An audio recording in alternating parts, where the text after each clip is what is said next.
दोस्तों टेक्नोलॉजी की इस दुनिया में ना मतलब सब कुछ बहुत अच्छा है, बट एक चीज जो अच्छी नहीं है वो है अफवाहें। जी हाँ दोस्तों, टेक मिथ्स बहुत ज्यादा हो जाती हैं, स्पेशली अराउंड आवर स्मार्टफोन्स। और इतने ज्यादा मिसकंसेप्शंस है ना लोगों में कई बार चीजों को लेके कि आज मैं लगे वीडियो बनाता हूं और आपको थोड़ा सा डिटेल में एक्सप्लेन करता हूं कि भैया क्या सच है और क्या सच नहीं है, specially when it comes to myths around our mobile phones. नमस्कार दोस्तों, मेरा नाम है गौरव, आप देख रहे हैं टेक्निकल गुरुजी। चलिए शुरू करते हैं।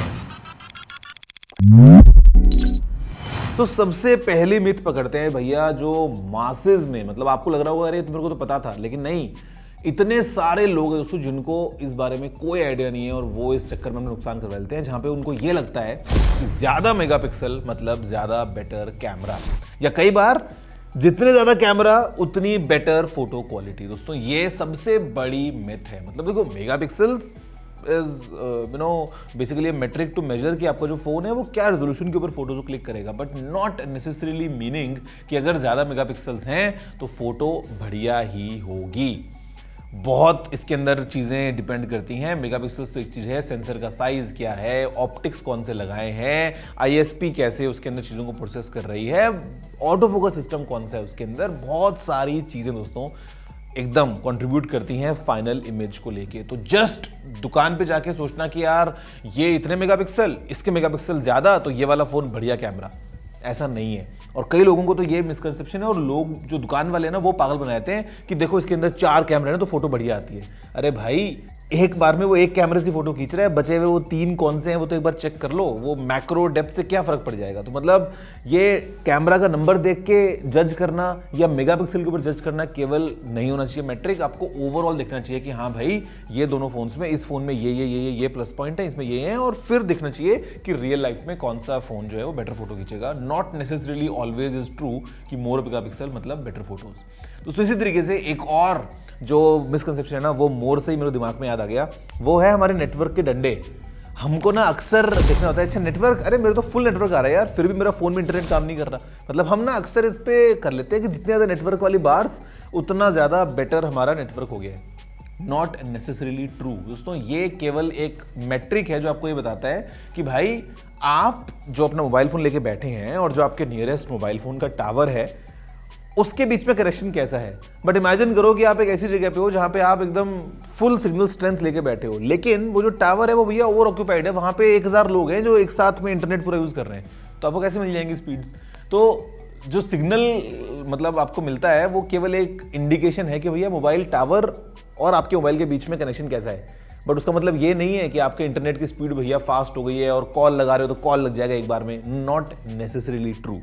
कई बार एक डंडा भी होता है, स्टिल आपका सब कुछ बढ़िया काम करता है। क्यों? क्योंकि लोड कम है लेट से टावर के ऊपर। तो ये एक बड़ा मिसकंसेप्शन है जिससे आपको बच के रहना है।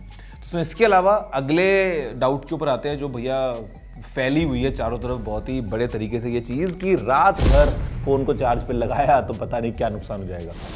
तो ऐसा कुछ नहीं होता है। आप रात भर फोन को चार्ज पे लगाइए, कोई टेंशन नहीं होती है, बिकॉज आज की डेट में जो मॉडर्न स्मार्टफोन्स हैं ना वो इस हिसाब से स्मार्टली चार्ज करते हैं अपने आप को कि आपकी बैटरी हेल्थ को अच्छे से मेंटेन करते हैं। तो ओवरनाइट चार्जिंग से कुछ ऐसा नुकसान नहीं होने वाला है आपकी बैटरीज में। हाँ, आपको एक खास बात का ख्याल रखना बहुत ज़रूरी है कि वो तकिए के नीचे फ़ोन को दबा के या एकदम ऐसा गर्म एनवायरनमेंट में आप चार्ज कर रहे हो, अगर चार्ज करते करते गेम खेल रहे हो जिससे फ़ोन हीट भी हो रहा है तो बैटरी पे उन सब का नेगेटिव इंपैक्ट पड़ता है। बट सिंपली अगर आपने साइड में टेबल पे फ़ोन को रात भर चार्ज में ला के छोड़ दिया तो इससे ऐसा नहीं है कि आपकी बैटरी भैया पता नहीं क्या ही लेवल पे डैमेज हो जाएगी। It is a huge misconception जिससे आपको बच के रहना चाहिए। तो अगला जो मिसकंसेप्शन है वो है भैया रैम को लेके। मतलब मैंने ऐसे कई लोगों को देखा है ना कि अब तो वो आदत सी हो गई है कि मोबाइल फोन में कुछ भी काम करते हैं, अचानक से फिर वो जाते हैं रिसेंट ऐप्स पे और खट खट खट खट खट सारी ऐप्स को वो क्लीन करते रहते हैं। तो उनको लगता है कि रैम क्लियर करेंगे तो फोन हमारा फास्ट हो जाएगा। दोस्तों ये बहुत गलत है। इनफैक्ट इससे उल्टा नुकसान और होता है। होता क्या है ना, आज के डेट में जो मॉडर्न स्मार्टफोन्स हैं जो ऑपरेटिंग सिस्टम्स पे काम कर रहे हैं, iOS हो गया, एंड्रॉइड हो गया वगैरह वगैरह, वो रैम को बहुत बढ़िया तरीके से ऑप्टिमाइज करके काम में लेते हैं। अब इमेजिन करो कि आप यूट्यूब देख रहे थे, आपने यूट्यूब को बंद कर दिया। अब बंद कर दिया तो आपने सिंपल उसको होम पे नहीं गए, आपने रीसेट करके यूट्यूब को किल कर दिया। अब उसके बाद आप 1 घंटे बाद दोबारा अपना फ़ोन उठाते हैं और आपको यूट्यूब देखना है। अब जब आप यूट्यूब का ऐप दबाओगे उसका आइकन, तो यूट्यूब दोबारा से फ्रॉम स्क्रैच लोड होगा।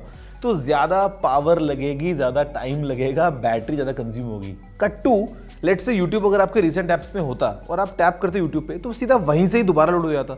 तो ये उल्टा आपके फ़ोन के लिए बेटर है। अगर आप बार बार अपनी ऐप्स को ऐसे क्लीन करोगे ना तो हमको लगता है ऐसा कि हाँ हमारा फ़ोन तेज़ हो रहा है। तेज नहीं हो रहा है, उल्टा हमारा टाइम वेस्ट हो रहा है, उल्टा मोबाइल फ़ोन के ऊपर ज़्यादा स्ट्रेस पड़ रहा है और बैटरी जो है वो भी इतनी ज़्यादा आपकी नहीं चलेगी, क्योंकि बार बार जब वो एप्लीकेशंस दोबारा लोड होंगी सिस्टम में इट टेक्स मोर पावर। और सेम चीज़ जो है मिलता जुलता एग्जाम्पल है वो होता है जो कंप्यूटर पर नहीं करते लोग पुराने ज़माने के, रिफ्रेश। कुछ नहीं होता उससे केवल वो स्क्रीन के आइकन्स रिफ्रेश होते हैं बट सिस्टम फास्ट नहीं होता। मेरे को लगा मिलता जुलता है तो बताया था, ऑल्दो मोबाइल फ़ोन को लेके नहीं है बट सिमिलर चीज़ ही है, वो ऐप्स बार बार डिलीट या कंप्यूटर में बार बार रिफ्रेश का बटन दबाना।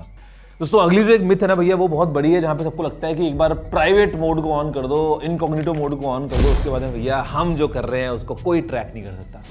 सरासर झूठ है ये बात।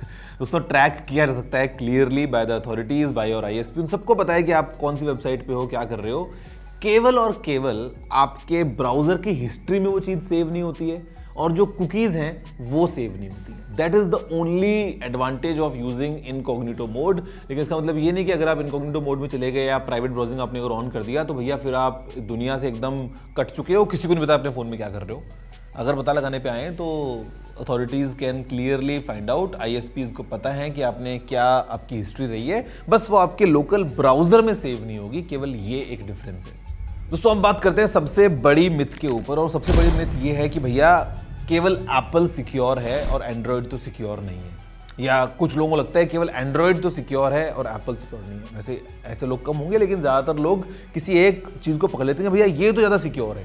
तो सच ये है ना कि दोनों ही सिक्योर हैं और दोनों ही अनसिक्योर हैं। डिपेंड करता है आपके यूजेज हैबिट्स के ऊपर। आपको अपनी हैबिट्स को देखना है कि आपकी नॉर्मल हैबिट्स कैसे हैं। क्या आप रैंडम लिंक्स पे क्लिक कर देते हैं, क्या आप रैंडम चीज़ डाउनलोड कर लेते हैं क्या, या आपके पासवर्ड्स कैसे हैं, आप कौन सी ऐप्स को डाउनलोड करते हैं तो आप परमिशंस जब दे रहे हैं उस ऐप को तो वो आप देखते हैं कि नहीं देखते। आपकी अपनी हैबिट्स अच्छी होनी चाहिए, दोनों प्लेटफॉर्म्स रियली सिक्योर, फिर चाहे वो एप्पल हो या एंड्रॉयड। तो ये मिथ दिमाग से निकाल देना कि केवल एप्पल सिक्योर होता है और बाकी सब चीज़ें नहीं, और एक बार एप्पल ले लिया फिर चाहे जो मर्जी करो भैया हमारा तो डेटा सिक्योर है। ना, at the end it's your habit, जैसे आप अपने फ़ोन को यूज़ करते हो। दोस्तों ये थे कुछ मिसकंसेप्शंस जिनको मैंने अभी डीबंक कर दिया है। आप बताओ कि क्या आप भी इनमें से किसी एक मिथ के शिकार थे क्या, नीचे कमेंट करते हुए, या अगर कुछ और हैं ऐसी मिथ्स रिगार्डिंग मोबाइल फोन्स तो नीचे कमेंट करते हुए जरूर बताना। मैं आपसे मिलता हूँ अगले वीडियो में। जय हिंद, वंदे मातरम।